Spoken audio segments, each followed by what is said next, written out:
So some time ago, we did talk about Project TurnTable, which was coming to Illustrator, and it's quite interesting to see that that has actually moved out of beta and is now available with the recent release of Illustrator. Impressively, this has also made its way to Photoshop as an interesting tool that allows creators to turn their images into 3D models which they can control within their canvas. And seeing Project TurnTable make its way to the main branch of Adobe Illustrator as a final tool is just impressive. And today we're simply going to take a quick look at it and also a few new updates that is also available with this one. Now the project that we're going to be working with will be coming from Freepik, and Freepik is a nice place where you can find tons of free stuff. So in case you're looking for free Illustrator files, images and stuff, simply go over to Freepik and grab them. And of course, if you open up Illustrator, you'll notice we've got Generative, TurnTable and ungroup, because this is a simple group. So for this one, I'm simply going to have that selected, and you can see the turntable right here. Click on that turntable and this is going to process and generate a turntable of our vector drawing. And once this is done, you can see that we have our turntable. So it gives you a negative 180. This is nice.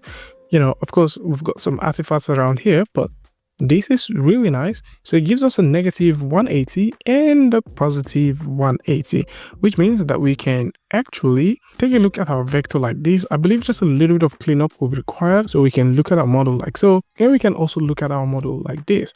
At the same time, you can move things up. So maybe you like to see underneath, or if you like to see the top, you can also see it. So in various cases, this might come in handy. Of course, this is the first full iteration. Another version that we actually tested out was this cute lion, and we did do a turntable for this one previously, so you guys can see what we have.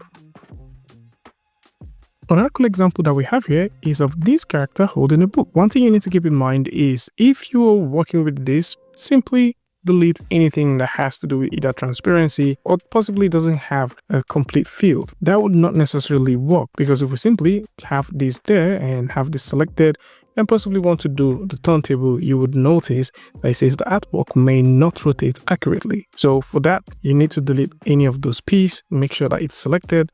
And from here, you can proceed to do your turntable. And Adobe Firefly, which is the engine responsible for all of this, would proceed to go behind the scene and generate turntable for this particular character. And with this done, we can now simply rotate around our vector to see from different angles. Again, sections like this can actually be reworked or simply edited. But think about the value proposition right here. There are certain times you might just simply wish to move a character in a particular direction, and this might just save you all of the hassle of remaking the vector from scratch. And this is where this tool actually makes a lot of sense. And the cool thing is, at any point in time, you can still go in and edit the model like normal. Ungroup, select a specific portion of the model and edit it. Say for example, we would like to edit the color right here to possibly something else. Of course, we can actually go ahead and edit it. And this makes sense because the fact that you actually convert this to a turntable doesn't invalidate your vector as a vector. It only gives you various views of your vector, and you can simply edit them whenever and however you choose. Another interesting update which is also here is the generative shape fill. And for this example, we're simply going to create a wireframe of a wristwatch. And once you do that and go over to the generative button of your canvas toolbar, you would notice that we've got the generate pattern, generate recolor, generate expand, and generate shape fill. Now, once you have that clicked, you can actually select the model that you can work with. Right now, they've partnered with ChatGPT alongside Gemini. And so once you have any of these ones selected, you can type in what you would like to convert that shape to.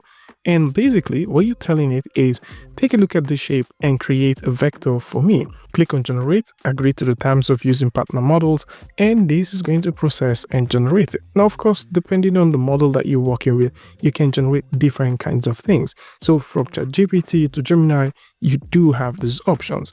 And of course, just like with every other thing that we've mentioned, this is also fully editable. So if you're thinking about something that you can use for quick creation of, say, clip art or maybe vectors, you can simply rely on something like this. Additionally, there's some nice cool features that are also available with Adobe Illustrator 2026, the March release. Just like we've mentioned, you do have the turntable. You've also got the generative tools, which you can select. There's also style reference. There's also style reference across partner models in text to vector graphics. As you can simply go ahead and apply style references with new partner models, which includes ChatGPT and Gemini, like we mentioned earlier. At the same time, you can can now easily export your entire scene to the cloud, and at the same time you can now export your artboard as TIFF files. So for those who are thinking about exploring this, or possibly you'd like to see some of the cool things that this now comes with, links to this is going to be in the description, where you can come through and read more about Adobe Illustrator and some of the cool things that now comes with it.